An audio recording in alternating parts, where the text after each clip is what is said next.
রাসূল প্যারে হাবিব সাল্লাল্লাহু আলাইহি ওয়াসাল্লাম বলছেন, ফজরের 2 রাকাত সুন্নাত এ পুরো দুনিয়া আর দুনিয়াতে যা কিছু আছে সব কিছুর চাইতে উত্তম।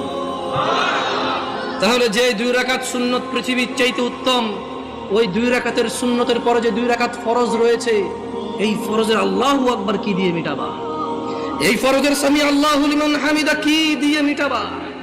কত টাকার মালিক হয়েছে তুমি নামাজের কাফারা দিবা, যেখানে সুন্নত 2 রাকাতের মূল্য পুরো পৃথিবীর সমস্ত সম্পদ বিক্রি করে যদি একটা স্বর্ণ কিনা হয়, ওই স্বর্ণকে যদি, এটা আমি ব্যাখ্যা দিচ্ছি বুঝার জন্য সহজে, ওই স্বর্ণকে যদি 1 পাল্লা রাখা হয় আর ফজরের 2 রাকাত সুন্নতকে যদি 1 পাল্লা রাখা হয়, ফজরের 2 রাকাত সুন্নত ভারী। ওই সুন্নত এত ভারী হলে ওই ফজরের নামাজের ফরজ যেটা তুমি ঘুমের মধ্যে কাটিয়ে দাও, ওই 2 রাকাত